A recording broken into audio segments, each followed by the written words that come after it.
Laughing Vikings Live. High vibe chats with actors, comedians, and creators, plus stand-up comedy, sketch comedy, and most importantly, you.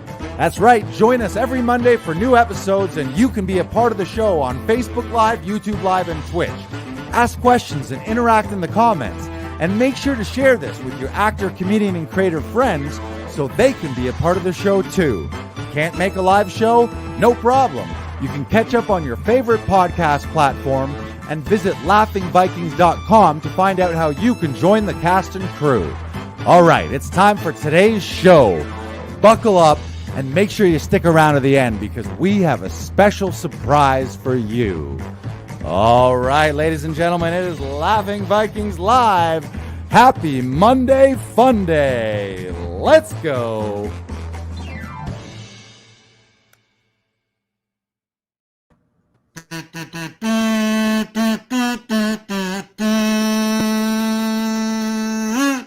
Episode 41, LV Live, coming to you from the Stewed.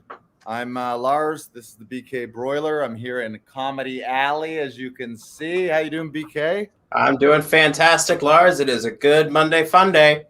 We do it every Monday, and it's always a fun day. It is. So, yes. Here we are. Nice to see you. Sweet shirt, by the way. Oh, yeah. I'm sporting the swag. Yeah. I like it. Look at all these logos, right? 1, 2, 3, and then back 4. Swagged up. Yeah. All right. Well, here we are. We had another fantastic weekend. We might as well start talking about that. We did Comedy Alley again, of course, here. Yep. You've got a picture for those of you who are watching here, our intimate stand-up venue out on our outdoor rooftop alleyway here at Laughing Vikings. And we had 3 really fun shows Friday, Saturday, and Sunday. It was great. Joseph Simon, nice vuvuzela, right? Yeah, this is my mini vuvuzela, aka the Kazuvavela. Kazuvavela. Yeah, there we go.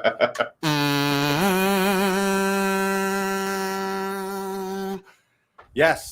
So to let you know about the shows, I should give all the comedians a shout out. We had great shows Friday, Saturday, and Sunday. The rain held off all weekend. And we saw Nick Beaton, Rochelle Lozon, Kyle Lucy, Andrew Barr. I think I said someone's name wrong. I just mixed Kyle Lucy up with Phil Lucy. Yeah.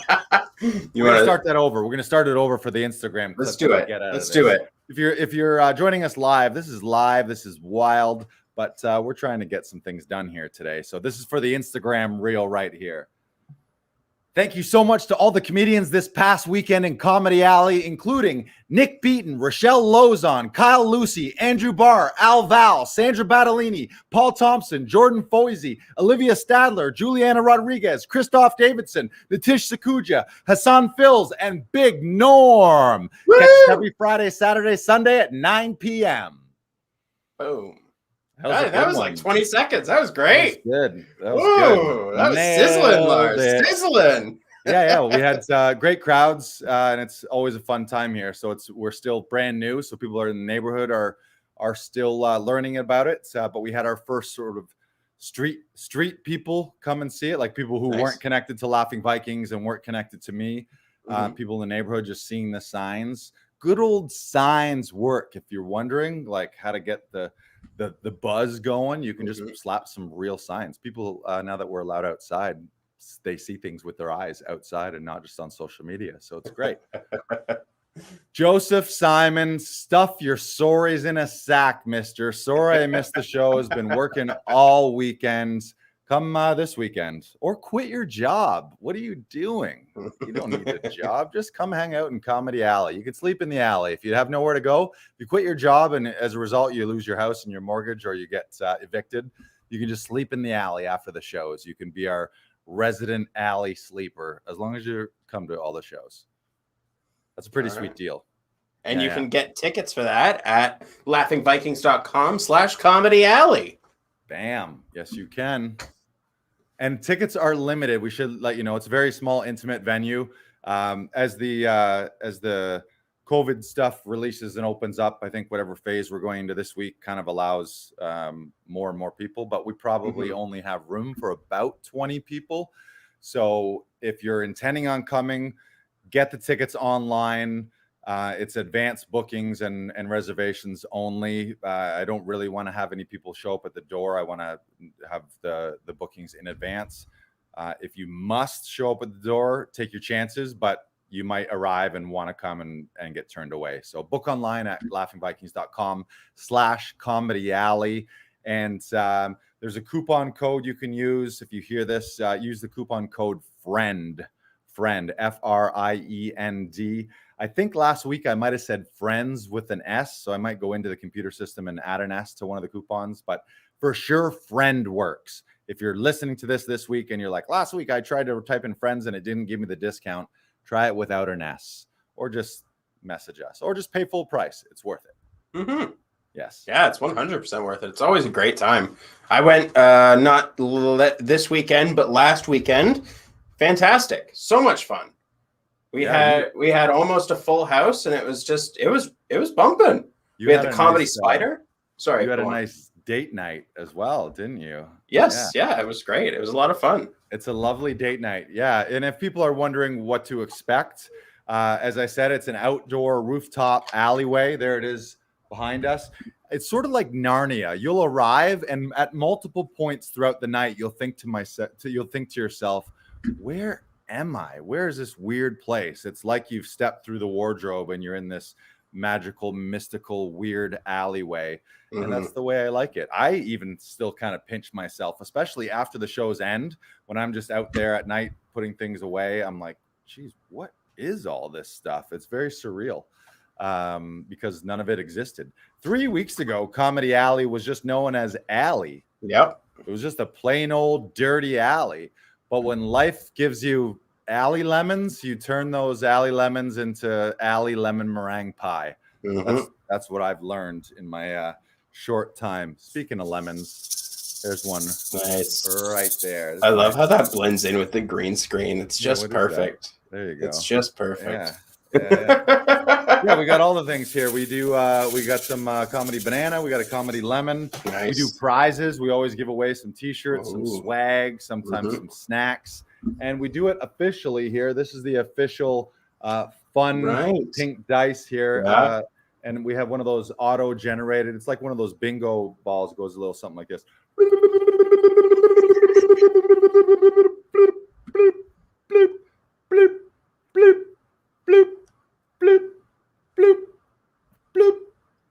ding ding ding ding ding ding ding ding ding.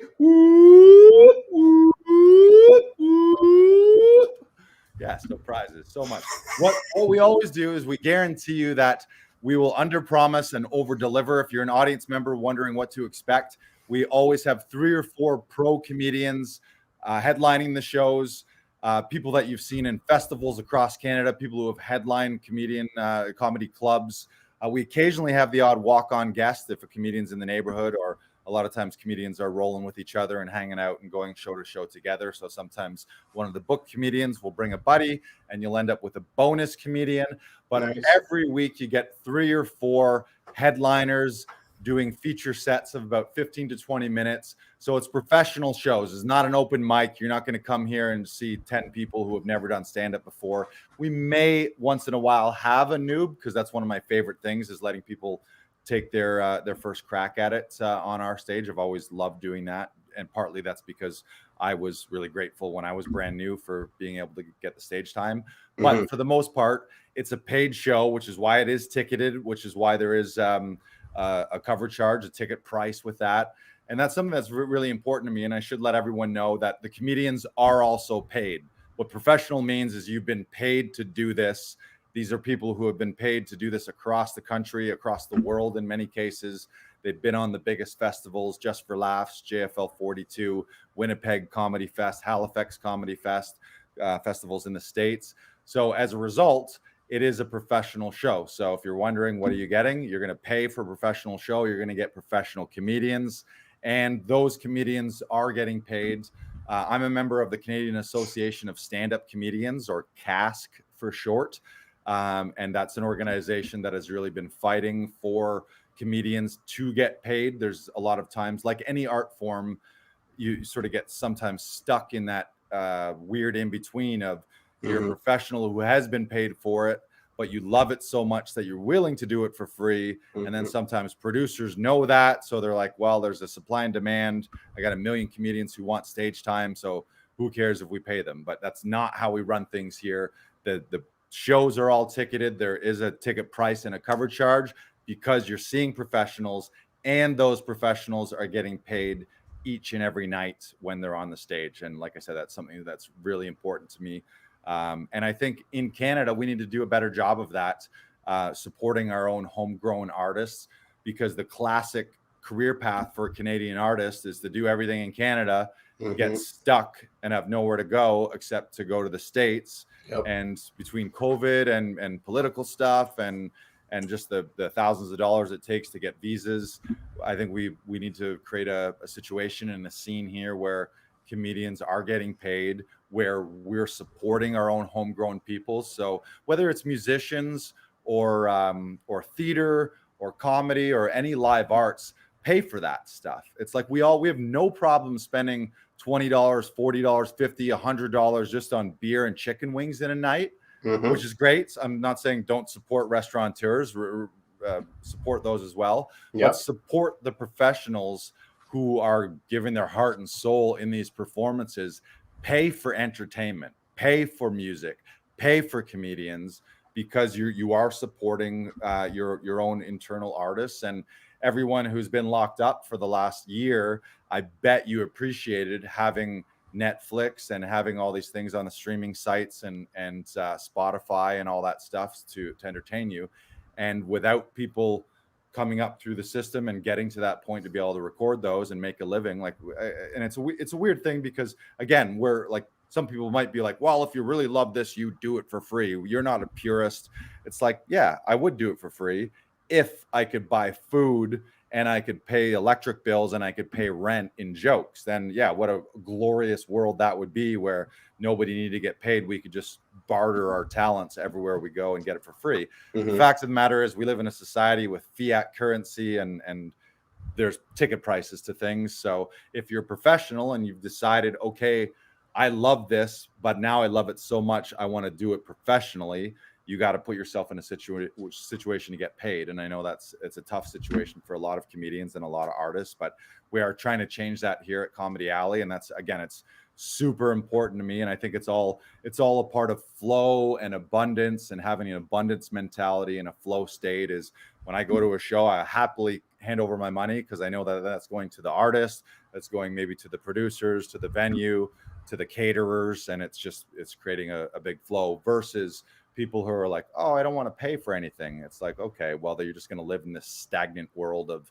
nobody paying for anyone, and everyone's trying to pay for things in favors and stuff like that. So check out Comedy Alley. My rant over. Great rant. Great stuff. What I've really loved about seeing how you've opened up Comedy Alley, besides the fact that you've changed the alley that was outside Laughing Vikings into a performance spot for people to come and perform, and just to have that space outside of Laughing Vikings is a feat in and of itself. So Lars, congratulations for that. That is absolutely 100% commendable. What you've done with that space is remarkable. Thank you. And what I've really loved seeing is the fact that the comedians will come in, do a self-tape here, and then they'll be like, Lars, hey, can I perform tonight? Can I go on? Is there anyone else? Like, can I go on 5-10 minutes, whatever. Right. And like, they're so itching to get back on stage. That's the beauty of it, really. Yeah. I mean, stand-up, all artists are like this, but stand-up comedians are even more. Stand-up comedians are drug addicts, but their drug is stage time and audience interaction and laughs and applause. And that's why they can be taken advantage of in a lot of cases, because when push comes to shove, if someone says, do you want to do what you love for no money? People are like, okay, I'll go do it for no money. But that's tough to make a career and a lifestyle and feed a family doing that. So and especially over the last year and a half, everyone is starving. Everyone's been doing Zoom shows and those kind of weird hybrid online shows, which are great and were a great pivot. But part of comedians is you seeing people backstage. Like it's a really tight knit community, even though there's hundreds of stand-up comedians in Toronto, but most people know each other, and I found it a fun community where people are always like, you're happy to see people, and there's always a lot of chit chat. So it's a bit of the social hour for comedians to get back together and see each other and start feeling like the world is normal again. And it's a big deal for audience members too, to get out. Like we had a handful of friends come here from the neighborhood, and they hadn't been out together in a year and a half. Like they hadn't been out with their buddies to go have some drinks and have some laughs. So it was like, it's a more important thing than just, oh, let's go to a comedy show. This is like how to connect with human beings again, and how to go out and enjoy life and have these magical moments that you'll never forget. And I do bill this as an unforgettable night of comedy. I go out of my way as a host to make people feel included and to make people feel special, and all these little bonuses and prizes, and making sure that the comedians are solid every night. So yeah, I think it's something that really magical. And thank you for saying that, what you said about the alley, because it was like, I mean, it's not crazy fancy, and I don't even think this picture really does it justice. You kind of got to be there to really feel it and experience it. But there was nothing there, and it was just, I sort of started seeing visions, and I would be out there and I started envisioning it. And then shout out to Jam Factory. Jam Factory nearby was a venue that they went recently out of business because of COVID, or part. They've been closed throughout COVID, but then their landlord sold the building, and this was a beautiful event space in a heritage building. So they had a lot of things for shows, including a spotlight, including a riser, including some tables and chairs, including a couple stools, including some like little tea lights and things like that. So it was such serendipitous timing where they were sort of saying to the neighborhood community, come and get these things, sort of garage sale, yard sale wise. And it all worked out perfectly. So I'm excited to have them from Jam Factory here, so that they can get a chance to see that Laughing Vikings has risen from the ashes of Jam Factory here at Comedy Alley. So yeah, it's great.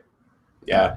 Again, fantastic what you've been able to do with the space. Thank you. We've done now 9. You've done 9 shows now, or is it 6? Something like that. Yeah, I think we've done 3. It's been 3 weekends. Maybe the first weekend we only did 2.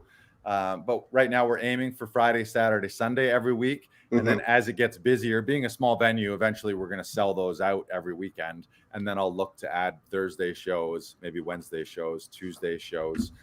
So if you are a proven comedy producer out there that's watching or listening, where you've produced and booked and or hosted successful shows on a regular basis, hopefully weekly, if not weekly, monthly. But really, I'm looking for weekly producers. So if that's something that interests you, and you want to potentially co-produce a show, then reach out with us, send us a DM on Instagram, or email us lol@laughingvikings.com, because that is something that's on the table.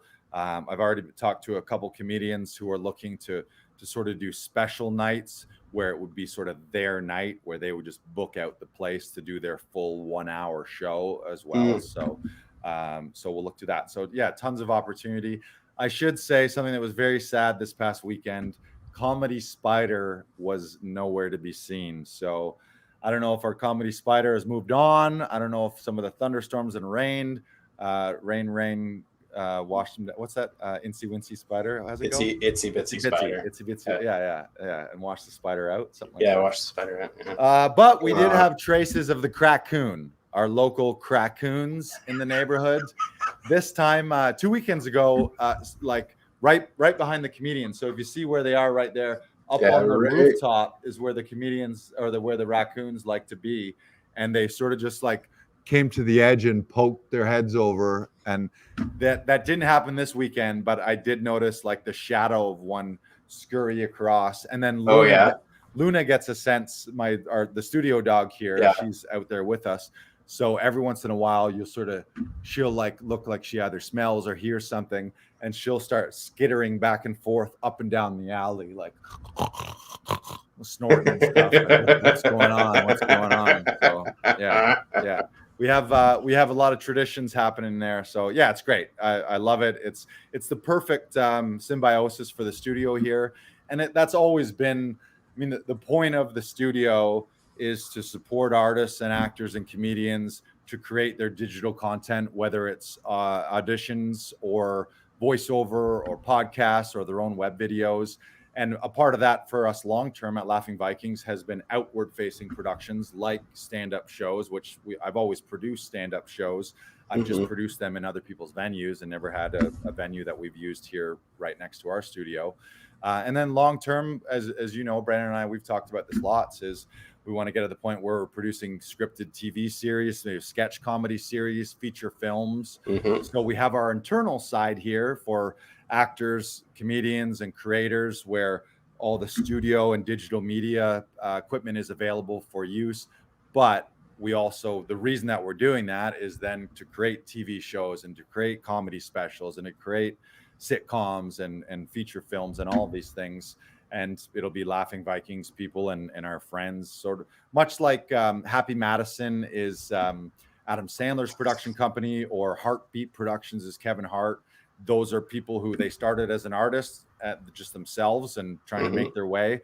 And then once they got to a point where they were doing well enough, they had a company and a production company to start funding the dreams and the projects, not only of their own, but of their friends and all their buddies. So that's really what we're trying to do here, is get this whole machine to the point where Laughing Vikings is this global thing that supports artists and creators and greenlights projects and creates comedy tours and has multiple venues. We're working on the Silent Yacht, which is the solar electric yacht with unlimited range, zero emissions. I'm currently saving up 2.5 million euros to afford one of those. I think maybe, I don't know how much I got. Maybe I got about 1,000 of those euros lined up right now. So hey, there you go. That's something. That's something to start. My long-term goal with the Silent Yacht, and I say this because I put it out there, and a part of me is like, look at this asshole talking about his yacht in the middle of a pandemic. I was never a yacht guy in my life. Often if I see a giant yacht, I'm like, that's a bit much. Also, they're massive gas guzzlers. Like, they're just diesel beasts. Like, they're horrible for the environment, until I saw these Silent Yachts, a company out of Europe called Silent Yachts, 100% they're solar. Someone might say, yeah, but it takes electricity and gas to make solar stuff. Yeah, but once you have the boat, it's zero emissions and you never use any more gas. Unlimited range. So my grand vision for that is to be internationally going port to port to port, doing shows and or shoots in international cities, and then back at night having like VIP gatherings on the Silent Yacht, and just go port to port. And whether countries are closed, I don't want to be restricted. So I want to get to the point where I'm a world traveler. And I kind of believe that all humans, I'm not a big fan of nationalism, and I'm not a big fan of borders. I think now that we've, especially with space travel, now that we've reached a point where we can clearly see that we are all on one sphere and that we're all in this together, and we're basically all connected by these digital things, so that we can in real time see and hear and really feel what other people are doing on the other side of the world. I think we need to get to that point where we don't have all these imaginary lines drawn. We just need to figure out a way. I know that's the logistics of figuring out how to take care of 9 billion people is difficult, but I think fake borders and holding people, especially if you're in somewhere that's like super fucked up and doesn't have infrastructure, and they're bombing the shit out of you and you don't have food, the fact that you can't walk a few kilometers or a few hundred kilometers or get on a boat and go somewhere where you can make a livelihood and find some safety for your family is kind of insane. So my way of doing that long term is to get a boat that I can just drive around the world. And if I never have to set foot on any country because the country's closed, I can just be in international waters. And we'll do this live from the Silent Yacht. That's the plan. There you go. Yeah. Yeah. That's a cool dream to have, especially like with the zero emissions. Like that's really interesting.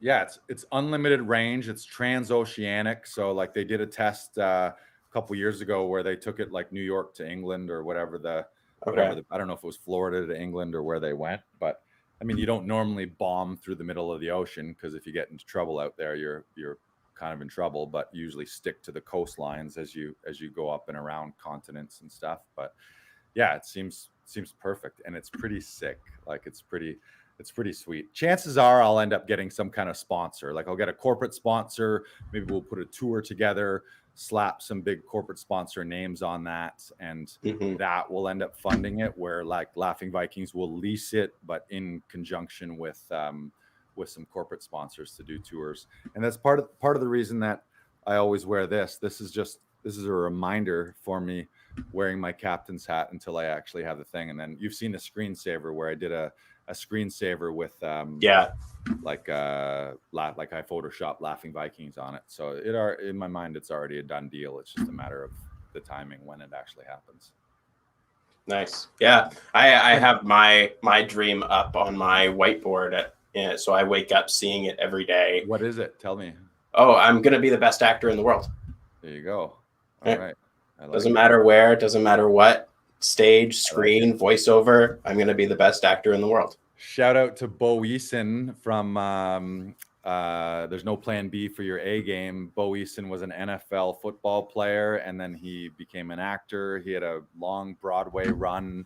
Now he's a world-renowned speaker. And one of the things in his book, he talks about the importance of making a personal declaration that involves being the best. Like he just preaches that over and over. Like if you don't set a bar to be the best, then you kind of just live this middle of the road, mediocre life that may or may not get you anywhere. But people who set a standard to be like, you know what, fuck it, I'm going for the gold, I'm going to be the best, they always live the better lives. So well, it's funny because I came up with that dream a couple years ago, before I started working here and before you introduced me to Bo Eason. And like I had been wanting to do, like, that was my dream for a little while before meeting you. And like now it's just sort of coming together better now, because now I met you, I'm working here, I'm doing the self tapes, I'm doing more stuff that's creative and more stuff that's allowing me to have more of a voice in the industry, rather than before, where I didn't really have anything. And I was just going from audition to audition, hoping and praying that something would happen. Right. Now I'm just more actively trying to pursue what I want to pursue. Right. And it's sort of having the mentality of, if I were that top level best performer in the world, how do those people live their days? What do they do? How are they training? How are they studying? How are they treating their body? Who are they talking to? What events are they attending? And it's a very audacious thing to say, and especially Canadian culture is very apologetic and, I don't want to be too loud, I don't want to trumpet my dreams. But and I'm 50% American technically. I have my US citizenship, and I'm like, I don't know, I think I'm fairly vocal, but compared to some people in the States, I think people in the States are way more on the like, fuck yeah, we're the best, I'm the best, fuck you and I'm better than you kind of thing, which it's not one or the other. Being the best, really, it means like there's no objective way to measure the best actor in the world. So really what it means is you're aiming to be your best, which if you get there when you get there, you'll just be in the echelon of the best, right? You'll be mentioned you'll be in films working with the best directors, working with the best actors. You'll be, by default, you'll end up at award shows where the top people are being recognized. Not that you're doing it for the awards, but you wanted to become the best, and then you're recognized by your peers or by the industry. And I think it's an important thing. I think people shrink out of the fear of like, well, who am I to say I'm the best? People are going to think that I'm a big asshole because I'm saying I'm the best. And I think he sort of talks about it in his book, Don Miguel Ruiz, where he says, don't take things personally, because especially if someone's throwing shade at you for something that you are trying to do, that's a passion of yours, they're projecting something from their own personality onto you. It's not about what they're saying to you. That doesn't matter. It's what you're doing. That scares them. Yeah, and it's the other thing is, and a lot of my coaches have talked about this, whether it's acting coaches or business people or personal growth, is your dreams are your dreams. They weren't given to other people. So it's like it does, and a lot of people will be like, "Oh, my husband doesn't support me, my parents don't support me, my friends," but like, fuck all that. They don't need to support you, and it's not their responsibility to support your dreams. They weren't put on this earth to fulfill your dreams. You were put on this earth to receive those. If you have those whisperings in your subconscious or wherever that comes from, the universe or the ether, if you're hearing these things and having these visions, those are for you. If people want to support that, great. They can hop on board the Brandon train. But none of your success has anything to do with anyone else in your life saying, we approve, we're going to rubber stamp this, and you go get them, Brandon. We 100% believe in you. You don't need that at all. Like, you don't. And if you're a person, whether you're an actor or a comedian, if you're waiting for your parental or your neighbors, or you're trying to get the opinions of other comedians that you admire, you're like, oh, I just wish these other, like, that's sometimes a thing where it's like people are sort of putting together their act, not for an audience or not for themselves, but for other industry people. It's like, you can't really do that either. You just have to be true to your own dreams, be loyal to your own dreams, and then let the chips fall where they may. And what you'll find is the more you are trumpeting and speaking your dreams and putting your positive visions and goals out there, the right people will come into place. And other people will fall away. Other people will challenge you and be, how dare you? How do you, like, you're never going to do that? Who do you think you are? How dare you be so audacious? And that's only to test you. That's all of that is there for you as well, because always when you, and I think Bo Easton talks about this in his book, when you make those declarations, people will come out of the woodworks to support, and other people will come out of the woodworks to try and tear that down. And both of those people, even if they're people who love you, both of those people are coming to you to help in a weird way to bolster your dreams, because it's up to you to then drive forward despite that noise, or to drive forward with the help and support of your tribe or your network of people that actually do truthfully support you. So yeah, just don't give up. Yeah, I love that stuff. I love it. I mean, I could talk about all this stuff all day. I mean, and the side note to this is something that I've been really adamant throughout this past year is investing in yourself. And when I say investing, I mean time, but I also mean money. Time first, but you need to invest money in something that one of my coaches, James Wedmore, in his program Business by Design, which is a course for digital CEOs and online sort of forward thinking new digital businesses. One thing that he says is that the transformation does not start until the transaction, or it's the transaction that brings upon the transformation. Meaning, it is really when, if I give and I'll use the example of a workout trainer, like a gym, like a, what are they called? Trainer, gym trainer, physical, personal trainer. Yeah, personal trainer. Like, you can get all the training in the world is out there for free. You can literally get everything you want on YouTube right now. But why? Like, there's all this free information, but there's plenty of people who aren't healthy that could get it all. They could do all these free workouts. But there's something about when you decide, hey, you know what? I'm going to take $500 and I'm going to invest in a month's worth of personal training. Or here at the studio, I'm going to take $50 and I'm going to invest in a self-tape, professional looking audition tape, because you know what? This is potentially a life-changing gig. Like, if I land this gig, could be 5 figures, could be 6 figures, could be 7 figures. The second you make a little extra investment to up level and to be your best, you take it more seriously. And until you do that, it's questionable. Like, we've all tried to skimp out and take the cheap way. But fuck, I'll tell you, and I tell this from experience, I just spent $3,000, like straight up $3,000 to join a business course.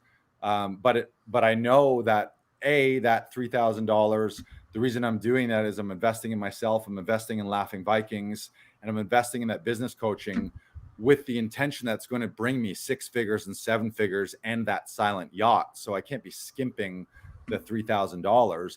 That $3,000 is more me locking in my decision that, you know what, I'm fucking serious about this, and I'll take that money. And now that I've taken it and I've spent it, now like I gotta act accordingly to fulfill that $3,000. Otherwise, I just waste $3,000. And I think everyone's like, how many courses have you taken? You don't finish the work, or how many books have you read where you don't actually implement everything? Like I don't ever think you implement everything that's ever in a book, or that you ever implement. You take the pieces that end up working for you. Of course. Not everything is ever going to resonate with you. I remember in university, well, we would always do like vocal warm-ups and always do like the Chekhov psychological gesture, which is basically like implying a gesture to imply what's going on in the scene. Right. And so that was very much, we were supposed to be doing that. But I remember a story that a guest artist told me once, where she said that there was this lady, a very famous actress. I don't remember her name, but what she did before every show is she'd have a cigarette and go, all right, I'm ready. And like that sort of opened my mind into the possibilities that you didn't have to do everything that all these teachers and acting professionals were telling you to do. Right. You had to do what was right for you in that moment before you either go on stage, go on set, do whatever you have to do in the acting industry, or wherever you're working. It doesn't matter what. But like the more you figure out what works for you to get you through to the next level, to get you through to where you dream of being, that's what you need to be focusing on. The more you focus on you and focus on what you can control, the better outcome you're going to have. Right. Yeah. And certainly it's a ridiculous notion to think that you're ever going to align with someone so perfectly that everything they say you're going to implement and you're going to be exactly like them, because then you're not really being true to yourself. You're trying to be a copycat of someone else. So what you really need to do is just try and take the nuggets and the pearls of wisdom, incorporate them into your own.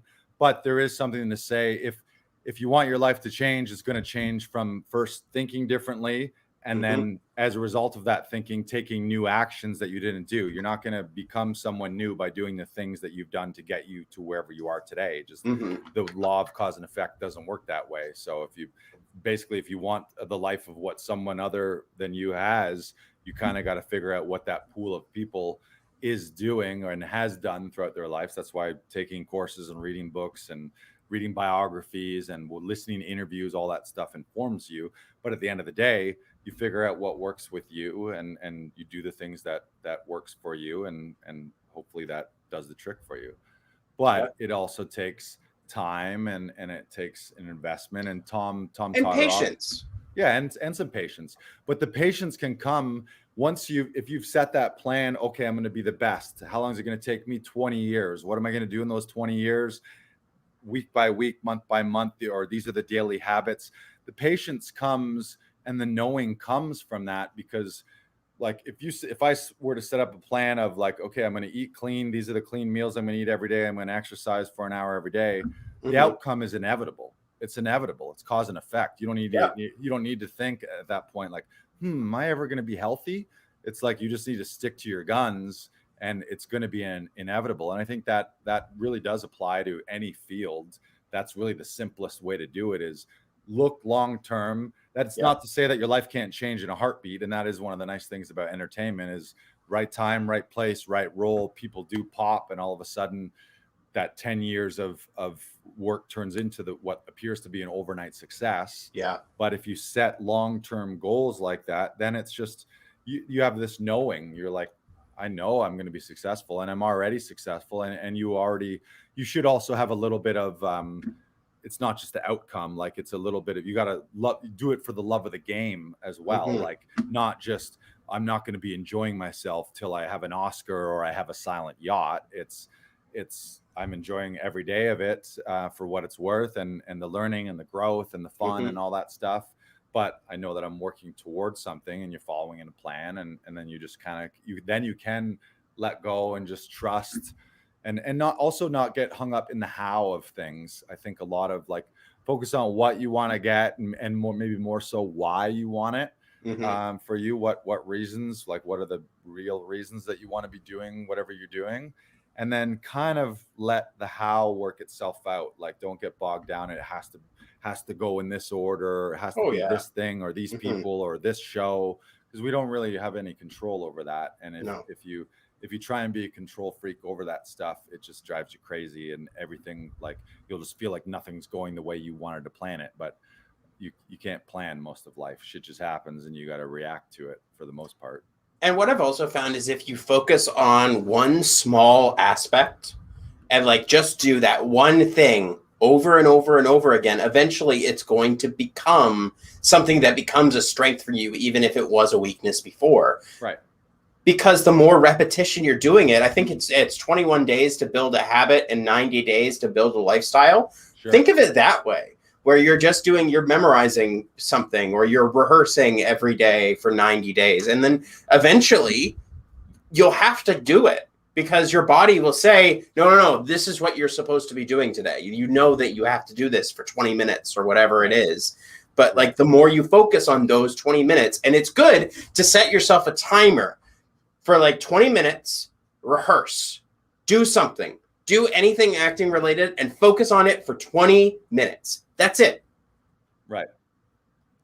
And eventually those 20 minutes will add up to something that's so much greater than you ever could have imagined.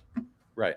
Yeah. You hear Malcolm Gladwell has his book, 10,000 Hours, where he's sort of, his sort of hypothesis is that any level of mastery in any field generally takes around 10,000 hours. People argue you can do it faster, you can do it slower, but it is the idea of a certain amount of time and energy is just going to pay off over time. I've heard other people too, when it comes to your dreams or whatever projects, is just at minimum try to do like 3 things a day that just move the ball forward. Like you don't even, doesn't have to be major things. Like if you want to say you wanted to start a business, or you wanted to become an actor. If you want to start a business, maybe you read an article about business. Maybe you open a business bank account. Maybe you register your website. If you're an actor, maybe you read a book on acting. Maybe you look up some workshops in your area. Maybe you join a community.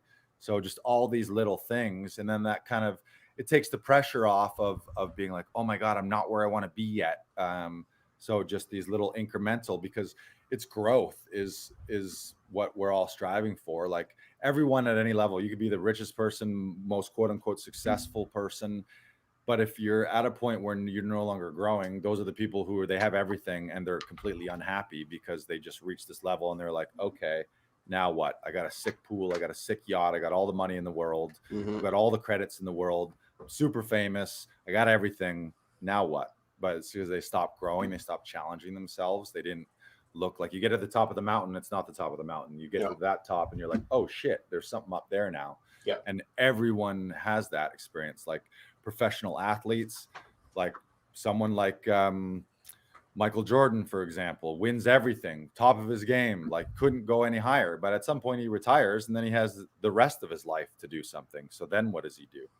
You know, or Tiger Woods, like they've all been to the top of the mountain, but they have a shit ton of the rest of their life to go through. And often they end up being very unhappy because all they knew, their entire identity was in that one thing, versus maybe their identity is just tied up in constant growth, you know, whatever it is. I just want to keep growing, keep changing, keep challenging myself, keep getting better. So yeah, it's interesting. Yeah. We're all just doing our best though, you know, and if you need to, every once in a while, you just need to curl up in a ball on a couch and cry out a day. But then, sometimes you need to do that. Don't make those days too regularly, or I would say something Tony Robbins says is decreasing the amount of time. Like he talks about being in a beautiful state, which would be like joy and love, versus being in a state of suffering, which would be anger or frustration or doubt or those kind of things. And he says we're humans, so like until we're fully on cyborgs and AI, we're always going to have human emotions and feelings. He talks about just decreasing the amount of time. Like, don't let yourself stay in that shitty state for as long. Shorten the amount of time. Like, yeah, maybe bask in it, play the old Eeyore thing and mope and grope and moan, but then realize, okay, like snap out of it, and it's time to move forward again, you know. And then also, like, what feels better?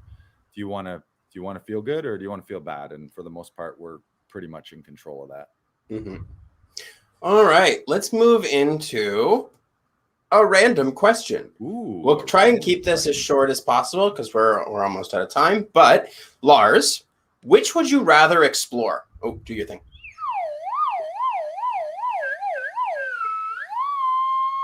That's the random question whistle. I like it. So Lars, which would you rather explore? The inside of a volcano or the bottom of the ocean? Now, in either scenario, you will not be harmed at all. You will either have gills or whatever, but you can explore the bottom of the ocean. You can walk down there. You can breathe down there fine. You can go into a volcano and you can breathe in the ash. It makes you stronger. I don't care. Well, thank you for clarifying that, because I was like, which death scenario do I want? Burn alive in the excruciating heat of the Earth's core, or do I want to suffocate under the endless pressure of an ocean above me? Which one? But I would have to say, I'd have to say ocean. I think it just seems more interesting. I don't think there's a ton, like, yeah, it kind of looks cool, but I can watch volcanoes and lava from a distance. And I think once, like, say I was in some heat resistant suit, I feel like once I'm in lava, it's just like, okay, this is just metal on fire or rocks on fire or whatever it is.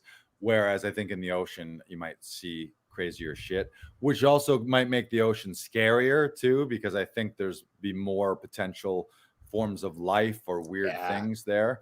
And I'm assuming if I'm exploring the bottom of the ocean, that I had a chance to get there. So maybe I also saw some things along the way to get to the bottom of the ocean. So yeah, I would go ocean 100%.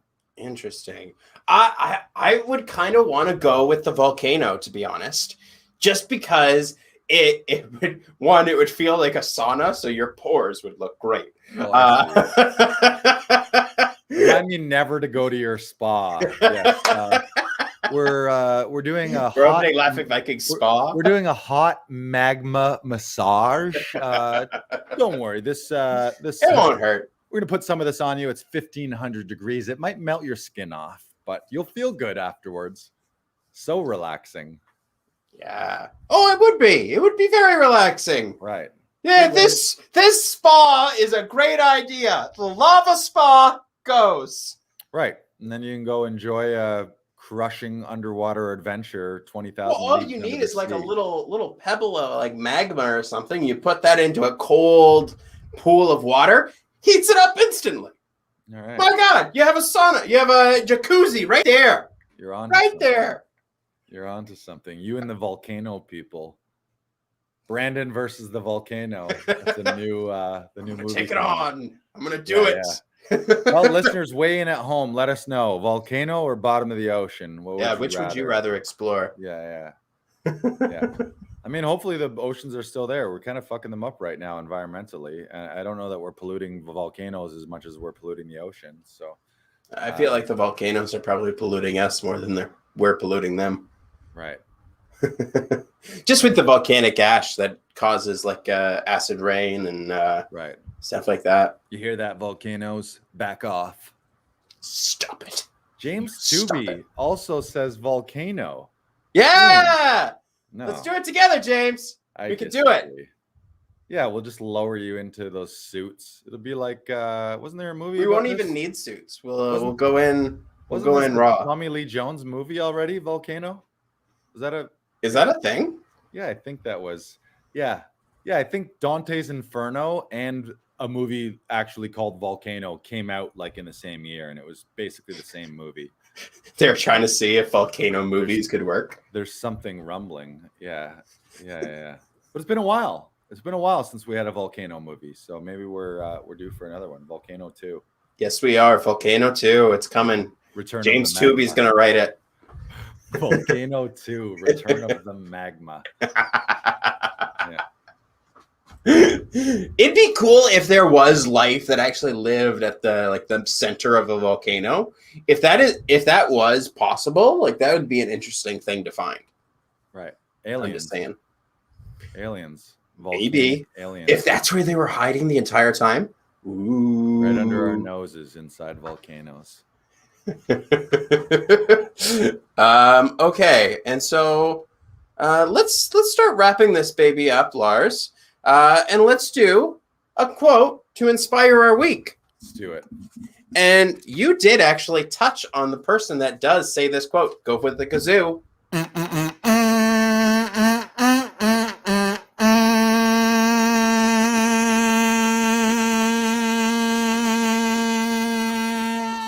Nothing like a little inspirational kazoo. That is so true, Lars. You have no idea. Kazoo-spiration. Well, you should change the segment to that name, Kazoo-spiration. Kazoo-spiration.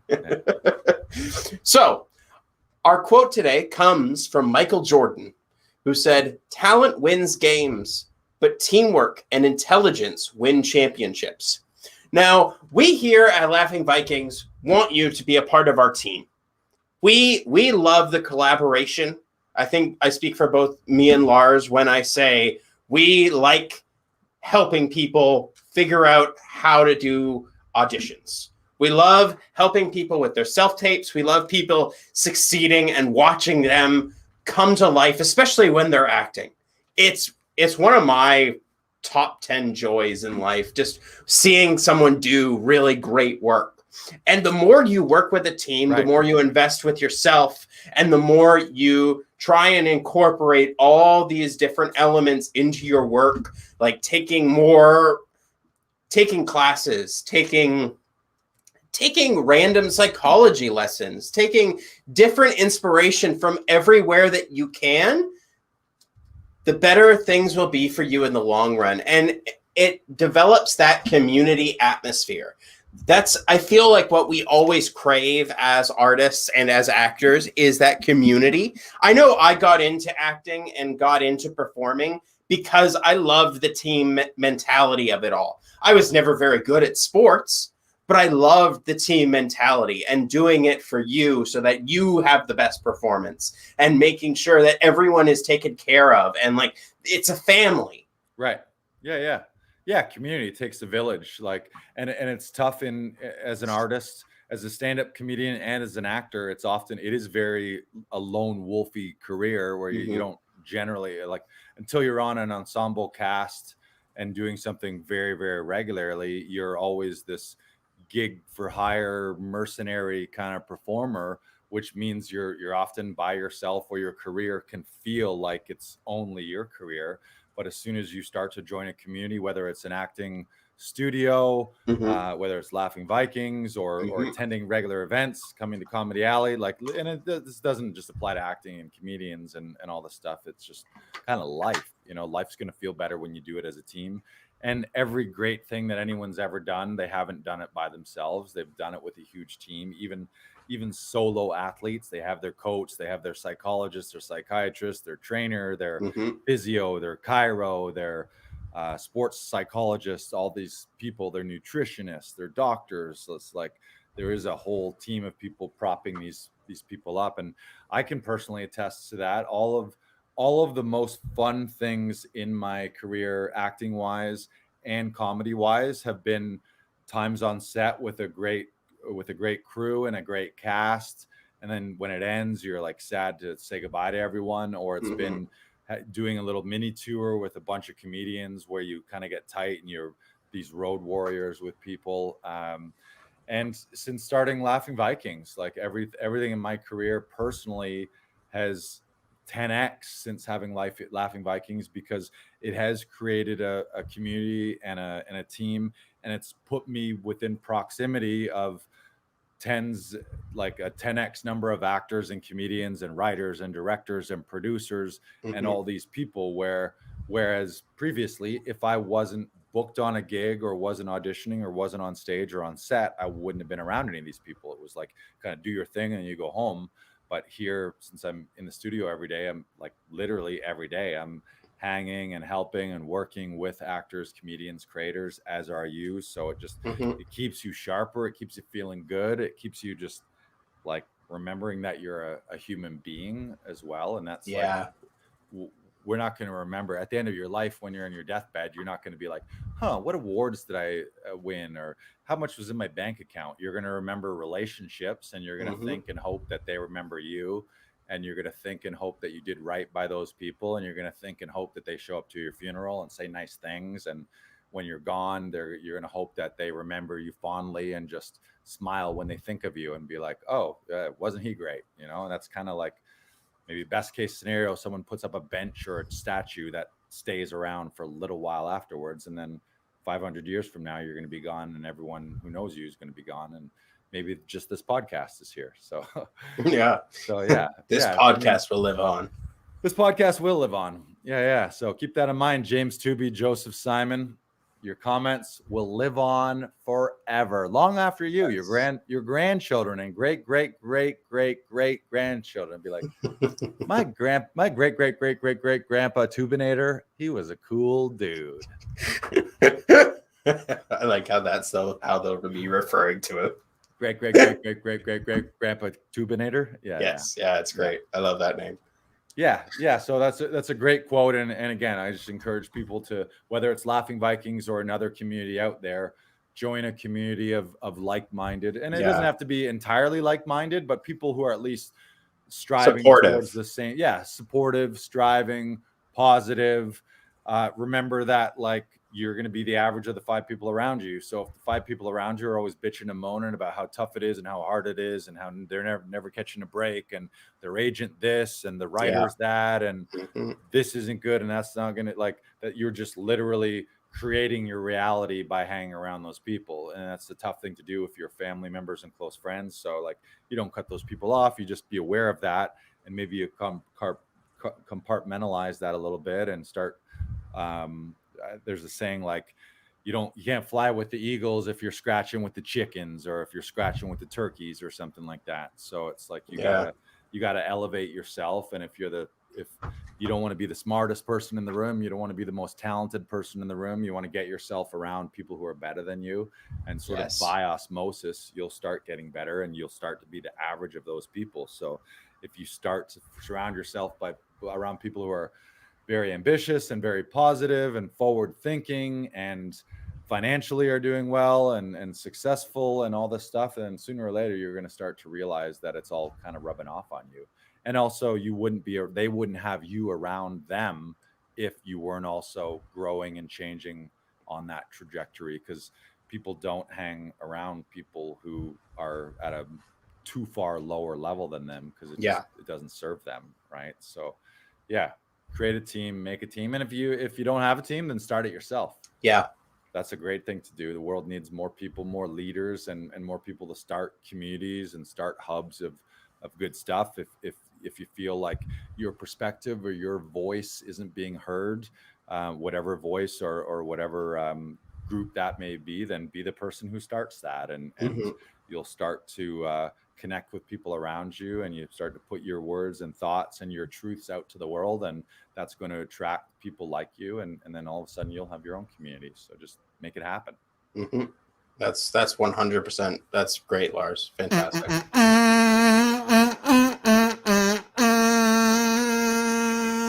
Kazoo-spiration, everybody. Kazoo-spiration, everybody. Kazoo-spiration. Slide whistle-spiration. Yeah, gotta love it. Good stuff. Yes.